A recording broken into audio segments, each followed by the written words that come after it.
Beautiful afternoon in the city, and a big update on Nick Bosa, who is facing a little bit of deadline pressure right now to get back to practice so that he is ready to go for week one in Australia. And Kyle Shanahan provided an update. He's doing good. Hoping that he can get into practice next week, and we'll see how those 3 days go after the mandatory 3 days off. So the 49ers take off to Las Vegas today. They play the Raiders tomorrow. Obviously no Nick Bosa for any part of that. But then there are the 3 mandatory days off before practice next Monday and next Wednesday in Santa Clara before takeoff to Australia. So you want to make sure that Nick Bosa gets re-involved and that Nick Bosa is feeling good before you take off to Melbourne. Now, the ramp-up plan for Nick Bosa has been relatively straightforward, but of course, there still is worry because he's coming off of his 3rd ACL tear, including the 2nd on the knee that he's been rehabbing over the course of this offseason. That's why the tendonitis popped up in the first place, and that's why the 49ers moved to this unique week 1 ramp-up plan for Bosa, and the next step involves that return to practice. They will continue scouring the edge rusher market. Jaw Joyner, who originally joined the league with the Raiders, still a younger defensive end, 6'4", about 260 plus pounds, worked out or visited the 49ers today. Technically didn't work out. So maybe they do add Joyner ahead of the game on Thursday just to finish this preseason. And then, of course, you've got guys like Keon White who are back in the rotation for San Francisco, and Mykel Williams, who's expected to start the season on PUP, but is going to be back at some point for the 49ers. This, though, is a Bosa-dependent defense. We saw that last year, big drop-off after week 3, and, well, we might see that this year. They're going to need Nick to be in there. I talked about all of this and more on 95.7 The Game. Enjoy the full interview. Our friend David Lombardi all over the 49er beat, and a parent who doesn't have to deal with this yet because his child is not old enough for these kinds of worries. But, David, you better get ready. It's coming. I'll brace myself, but I'm a firm believer of cross that bridge when you get to it. So I'm on my bridge right now, not on that one yet.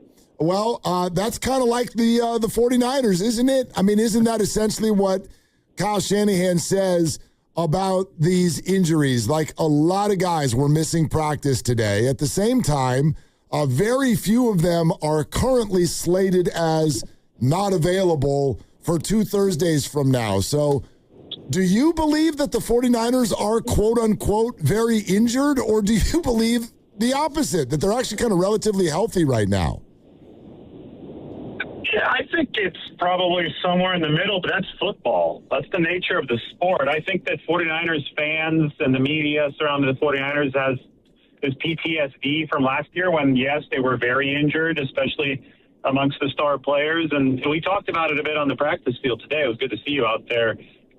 You too. 49ers this year, it started in a way that fueled the injury worry tsunami, right? Because Ricky Pearsall had the PCL flare up and he had to have surgery. That was the news right out of bed. Plus, the 49ers were playing things extra cautiously. Christian McCaffrey, for example, was out 2 weeks on purpose. They're managing him. So because it wasn't known exactly why they were doing what they were doing with McCaffrey, and you combine it with Pearsall and all from last year, I think it turned into this whole thing on social media. The substation looming in the background of every single practice video certainly fueled that as well. But I think everybody around the league is dealing with injuries. I don't think the 49ers are dealing with an inordinate amount, and I think they're being very, very cautious because most of the guys on the long list of players who weren't available at practice today are expected back next week.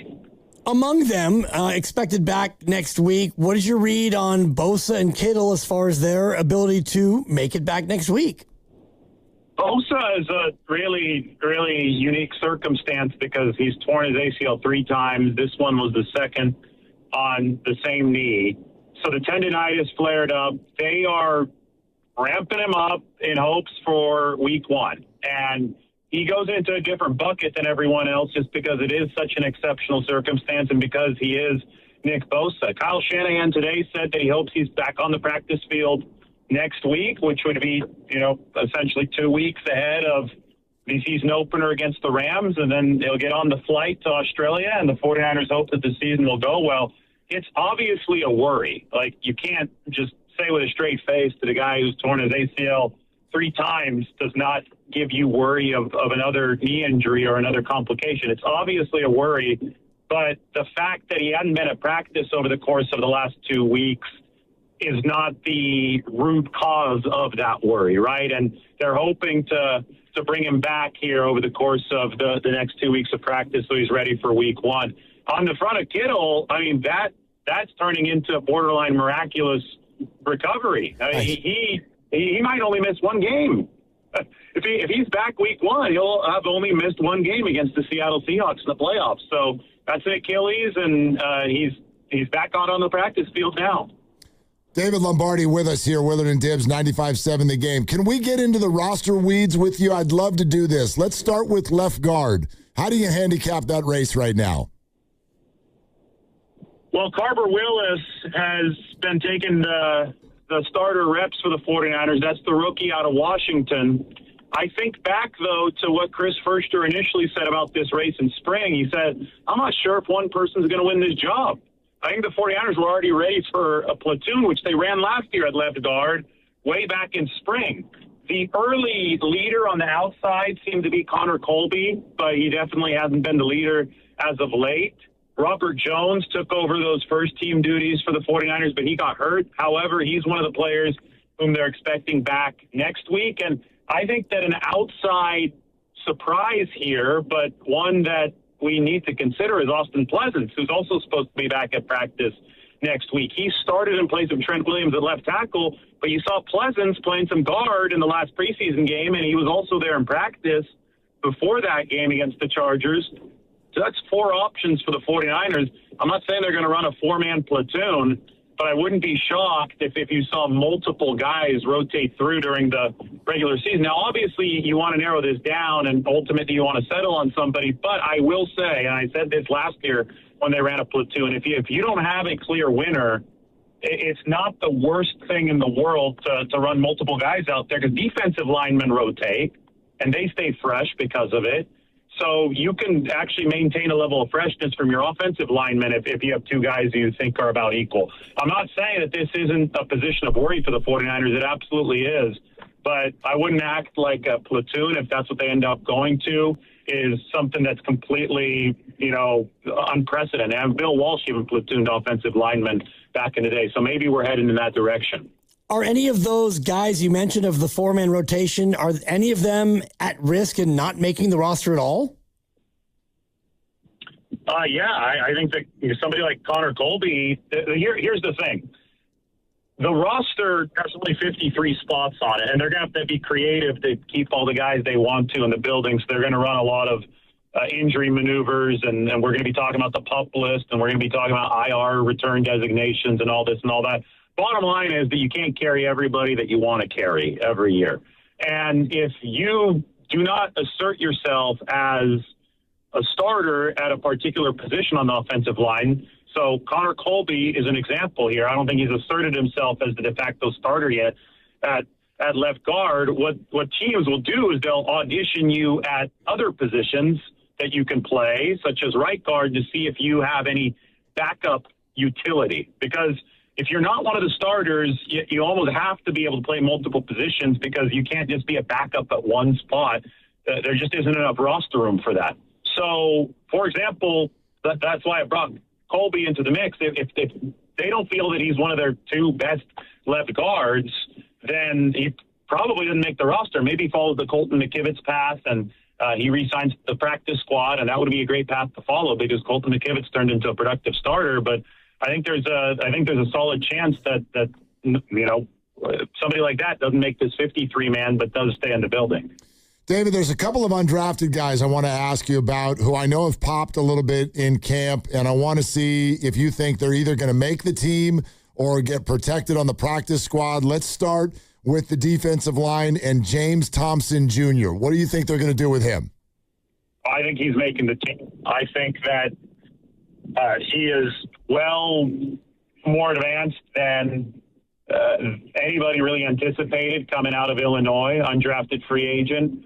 6'6", but he was making plays against the run against the Chargers. And, that's always the worry, especially Alfred Collins. It seems that he's still getting his legs back underneath him. He had a rough first game against the Titans where he was getting washed out of some of those run plays. And, he's 6'7", right? He's tall. You always worry about these tall guys and the pad level.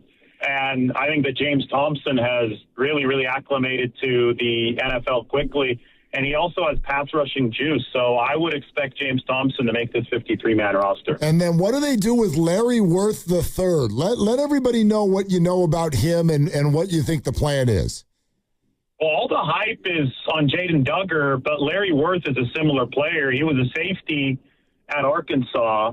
He's really tall like Duggar. He's 6'4". He doesn't have the same wingspan, but Duggar has like a world record wingspan for linebackers. His wingspan longer than Alden Smith's, to give you some perspective. So Duggar's a little bit shorter than that, but still really, really long player, safety background. Today we saw a nice pass breakup working against Jake Tonjes. I mean, he's been good in coverage for the 49ers.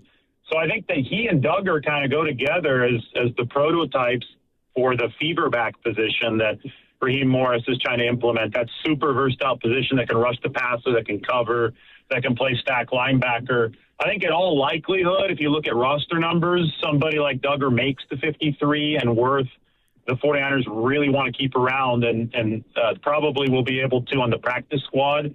And, you start building up that arsenal of extremely versatile, long talent on the second level of the defense. You mentioned Worth as a possible sneak-through candidate. Is there anyone else that you can see that the Niners maybe will try to hide on Thursday night in the hopes of having them clear waivers and keep them on the squad?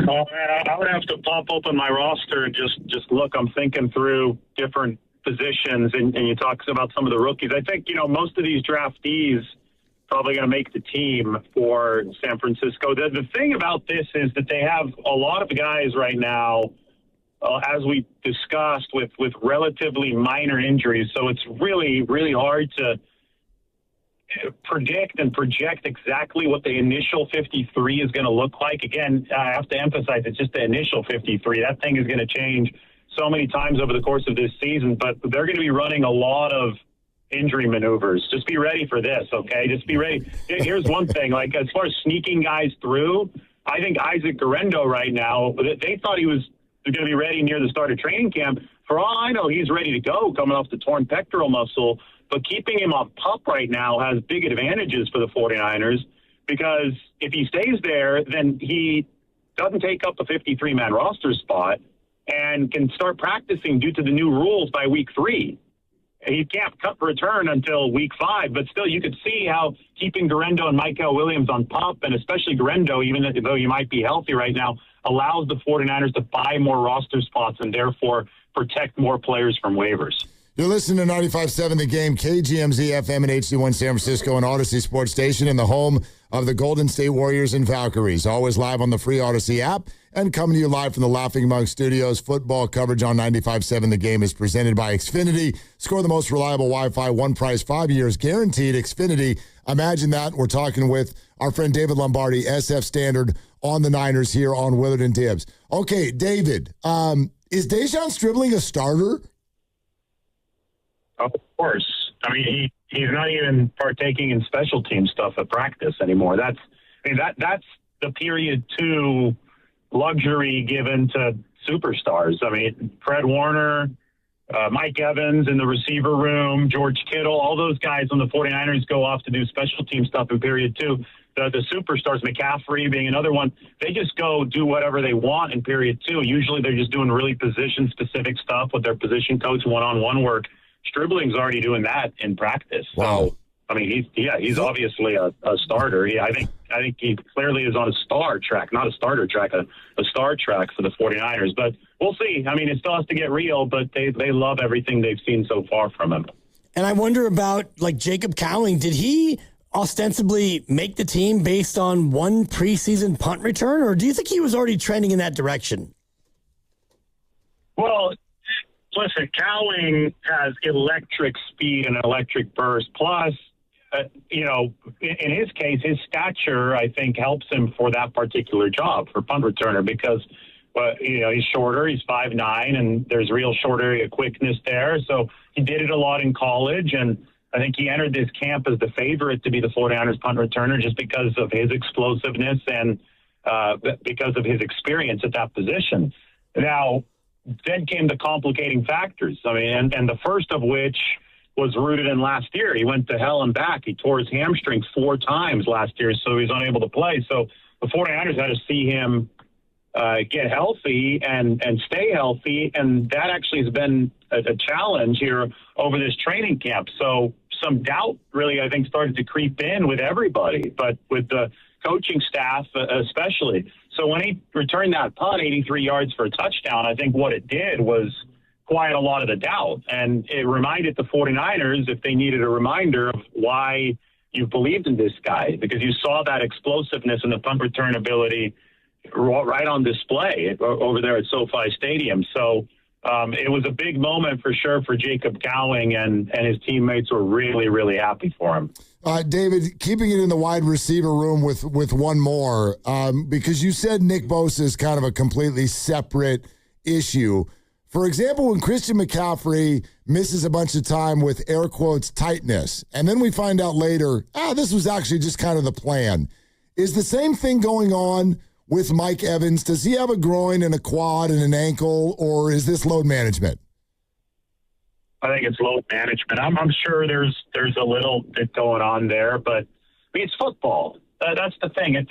This is sport, especially for guys who have a lot of mileage, and he had 11 straight 1,000-yard seasons. So he's played a lot of football. He's taken a lot of hits, but he's also shown the ability to stay available when it matters throughout his entire career. So, of course, he's going to be feeling stuff during training camp, but you've got to be smart. And you were there today, too. You saw Mike Evans joking around during team drills. He wasn't back in the ice tub. He wasn't back doing rehab out of sight.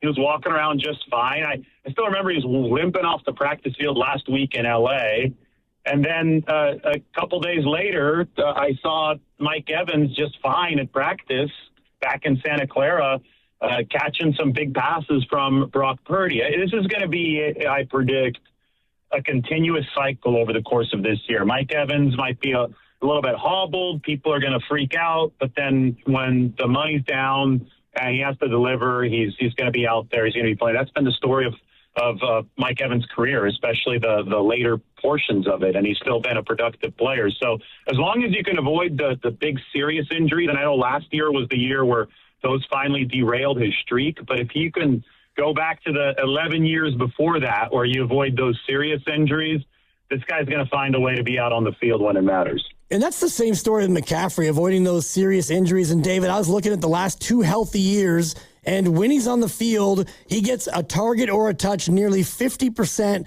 of all plays. Would you anticipate the same level of workload? And if so, do they have to then get him off the field more often to protect him from himself? Well, I think you're already seeing a little bit of that, right? Because he had 380-something touches, I want to say, in 2023. That was a massive workload year.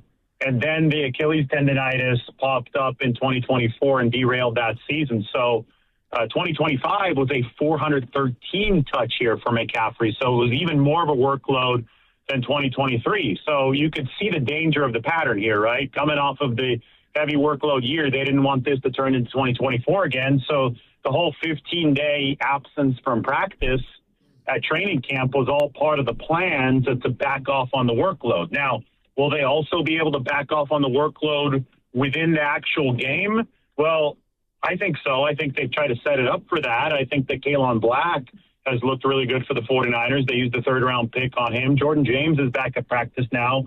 He's also looked solid. I mean, the upgrade button that they've pressed on the running back room over the past week with the return of those 3 guys, McCaffrey, Black and Jordan James has been really, really palpable. You could just feel it out there on the field, how much faster and stronger and more powerful they've gotten. But I think that the way that you preserve Christian McCaffrey most is by actually having firepower at wide receiver. You know, that's what they really didn't have last year. And that's why McCaffrey got so many touches, because he was also the primary guy in the pass game.